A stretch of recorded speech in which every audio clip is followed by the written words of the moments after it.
Sahabat Cendekia Channel, pada video kali ini kita akan berlatih untuk melakukan uji validitas dengan menggunakan Excel. Tentu saja kita akan menerapkan teori tes klasik, di mana validitas dengan teori tes klasik itu dengan cara membuat korelasi atau mengkorelasikan antara skor setiap butir dengan skor totalnya. Kita ingat kembali, ini adalah rumus korelasi produk momen. Rxy sama dengan N kali sigma Xy min sigma X kali sigma Y dibagi dengan akar dari N sigma X kuadrat dikurangi sigma X dikuadratkan dikalikan dengan N kali sigma Y kuadrat min sigma Y dikuadratkan. Oke, dengan demikian kita membutuhkan komponen-komponen, ada X, ada Y, ada X kuadrat, ada Y kuadrat, dan ada XY. Baik, kita kembali ke data di atas. Ini contoh data dari hasil ulangan. Nah, X itu adalah skor dari setiap butir soal. Maka ini kita ganti saja skor ini dengan X, ya. Kita ganti dengan X. Oke. Nah, kemudian yang lainnya yang dibutuhkan adalah Y, kemudian Y kuadrat, XY, dan seterusnya. Nah, tadi sudah saya buatkan. Ini kita tinggal munculkan saja. Ya, kita lebarkan. Tadi sudah saya buatkan untuk meringkas video ini. Tempatnya sudah saya buatkan. Ini misalnya kita buat column width-nya 4. Ya, oke. Ya, baik. Nah, ini kita lebarkan. Ya, untuk supaya jumlahnya ini kelihatan. Nah, Y itu adalah skor total dari setiap butir soal, ya. Skor total dari setiap butir soal. Maka ini kita masukkan saja rumusnya. Kita jumlahkan sum, kemudian mulai dari skor butir 1 sampai dengan butir 10. Kita enter. Kemudian kita copy ke bawah. Munculkan tanda plus kecil pada kanan bawah sel. Kemudian klik kiri, tarik ke bawah. Ya, selesai. Ini sudah kita peroleh skor Y. Nah, bagaimana untuk mendapatkan skor Y kuadrat? Ya, berarti masing-masing skor Y ini kita kuadratkan. Sama dengan kita bergerak ke tempat nilai Y, berarti ke sel L6, kemudian kita pangkatkan 2. Kita enter. Kita copy ke bawah hasilnya dengan cara memunculkan tanda plus pojok kanan bawah, klik kiri, seret ke bawah. Ya, kita sudah dapati ini semua adalah skor Y kuadrat. Nah, skor X kuadrat berarti setiap skor X itu dikuadratkan. Jadi misalnya ini soal nomor 1, maka X kuadratnya kita ambil dari kolom sel B6, ya. Kita pangkatkan 2. Selesai. Kemudian kita copy ke kanan, munculkan tanda plus pojok kanan bawah, seret ke kanan, kita sudah dapati nilai yang X dikuadratkan. Kita copy ke bawah.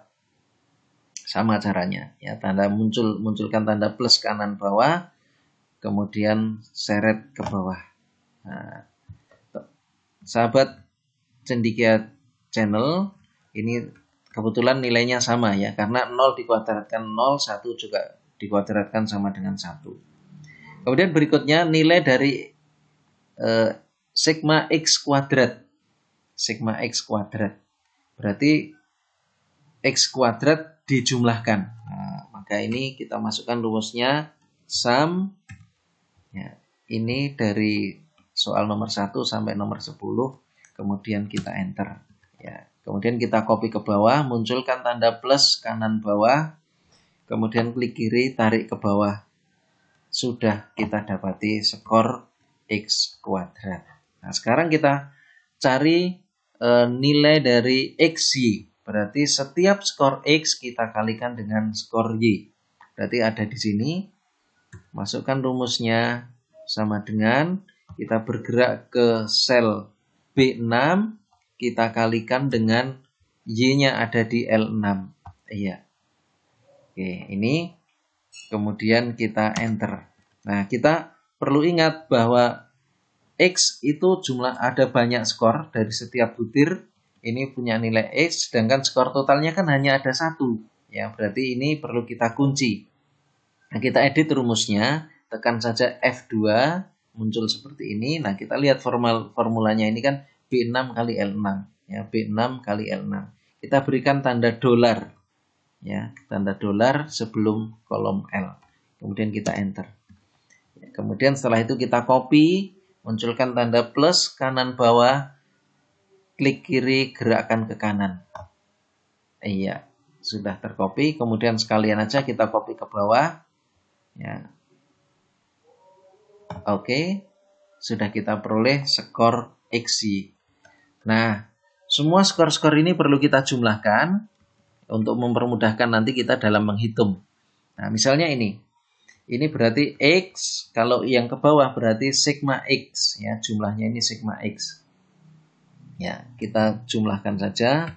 Masukkan rumus sum dalam kurung atau kurung buka. Kemudian kita tahan, gerakkan sampai sampai responden nomor 1. Kemudian kita tekan enter.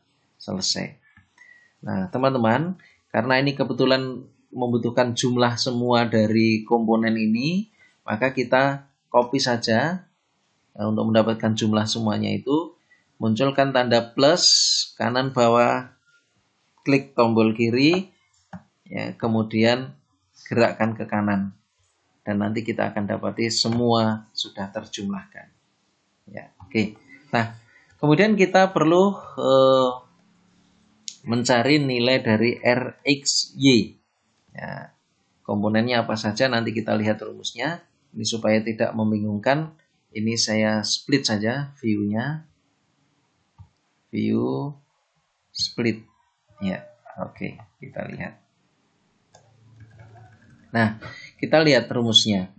RXY artinya di situ korelasi antara X dengan Y. Kita masukkan rumusnya sama dengan kurung buka, ya, N kali sigma XY. N itu adalah banyaknya siswa atau banyaknya responden. Dalam hal ini berarti jumlahnya adalah 20. Kita masukkan 20. Kemudian kali sigma XY. Nah, sigma XY itu berarti ada di sini. Sigma XY. Nah, ini ada di kolom Y26. Oke, kita masukkan, klik, ya. Kemudian dikurangi sigma X kali sigma Y. Sigma X itu berarti ada di sini, ada di B26. Mohon maaf. Nanti ini perlu sedikit edit ya, atau kita beri tanda kurung dulu. Atau ini tidak usah beri tanda kurung juga tidak masalah, karena itu nanti setelah di akhir dari yang pembilangnya nanti kita berikan tanda tutup. Ya. Jadi ini sigma X-nya ada di B26, kemudian sigma Y-nya ada di L26. Kemudian kita berikan tanda kurung tutup, kemudian dibagi dengan akar dari SQRT atau square root SQRT, ya. Akar dari kurung bukanya 2 kali N kali sigma X kuadrat. N-nya adalah 20. Sigma X kuadrat. Sigma X kuadrat itu berarti di sini N26. Ya.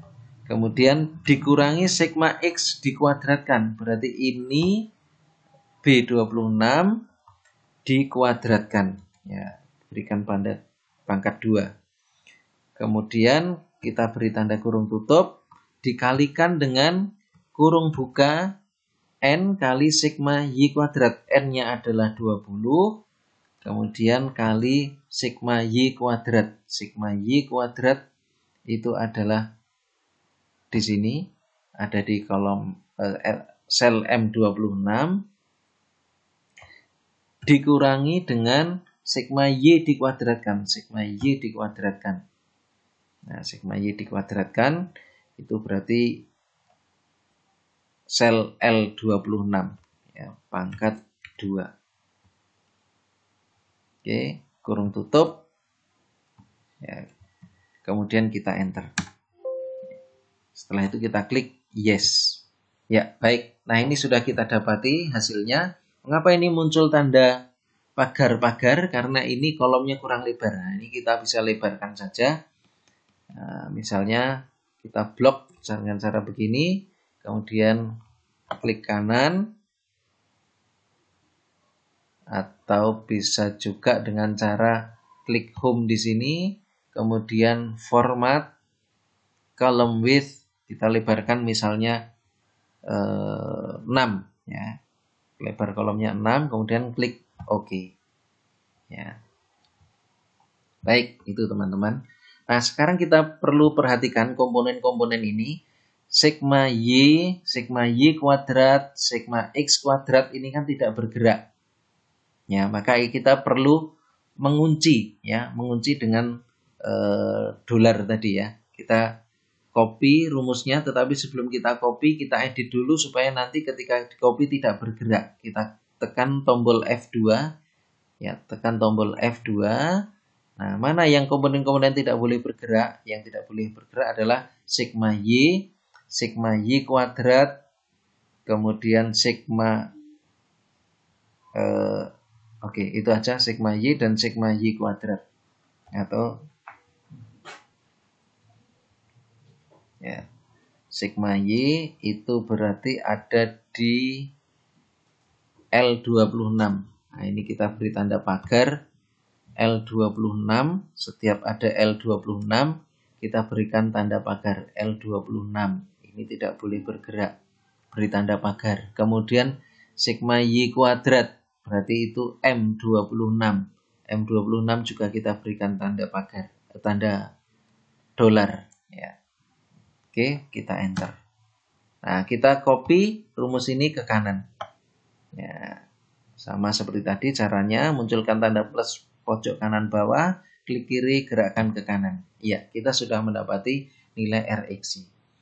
Nah, sahabat Cendekia Channel, untuk menentukan valid atau tidak sebuah butir soal, kita perlu membandingkan dengan R-tabel. Ya, R-tabel. Dari mana kita mendapatkan R-tabel? Teman-teman bisa browsing di Google, itu banyak ya, bisa googling. Nah, kita lihat. Kita cari, tadi kebetulan saya sudah menyiapkan R-tabel.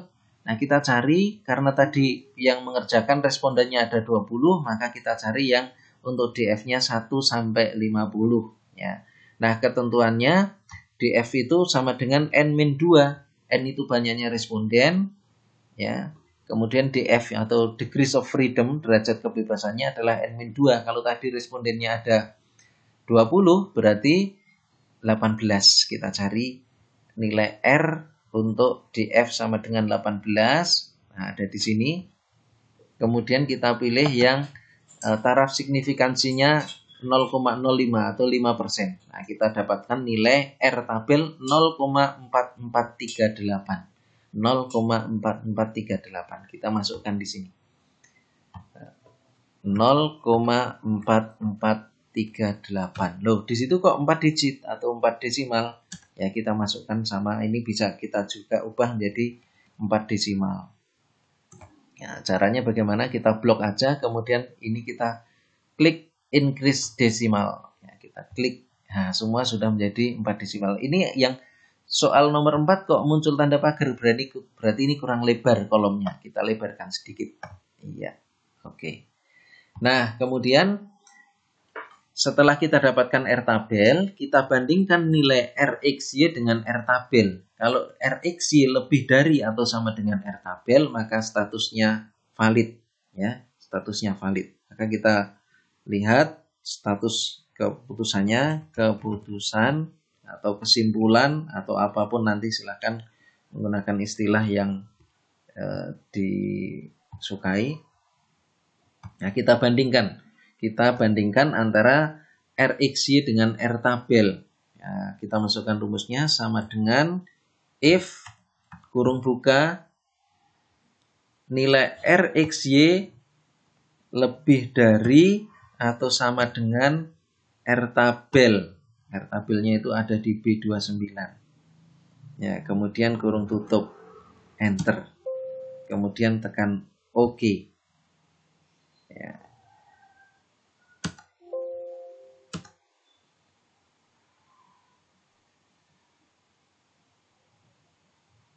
Oh, sorry. Rumusnya kurang lengkap ya. Kita edit dulu. Ini kan tadi if ya. If, jadi kalau ini lebih dari, maka ini statusnya valid. Ya, kita ketikkan valid. Jangan lupa diberi tanda petik double atau double tanda petik. Kalau tidak lebih dari atau sama dengan R tabel, maka statusnya invalid. Kita masukkan logikanya invalid. Kita ketikkan INV gitu saja. Ini kemudian kita tekan enter. Ya, ini soal nomor 1 sudah kelihatan tidak valid. Nah, ini bisa kita copy, tapi sebelum kita copy kita perlu mengunci bahwa R tabel di situ hanya kita tuliskan sekali. Sebenarnya boleh saja dituliskan di setiap butir soal juga boleh. Nah, ini supaya tidak banyak angka yang muncul atau kolomnya tidak terlalu ramai, sel-selnya tidak terlalu ramai, maka kita berikan tanda pagar, kita enter. Kita copy ke kanan. Iya. Nah, ini sudah kita peroleh. Ada soal nomor 1 invalid, nomor 2 valid, invalid, valid, dan seterusnya. Nah, kita jumlah berapa banyak yang valid. Misalnya kita mau pengen tahu jumlahnya, jumlah valid, kemudian ada jumlah invalid. Misalnya, nah, kita master atau sama dengan count if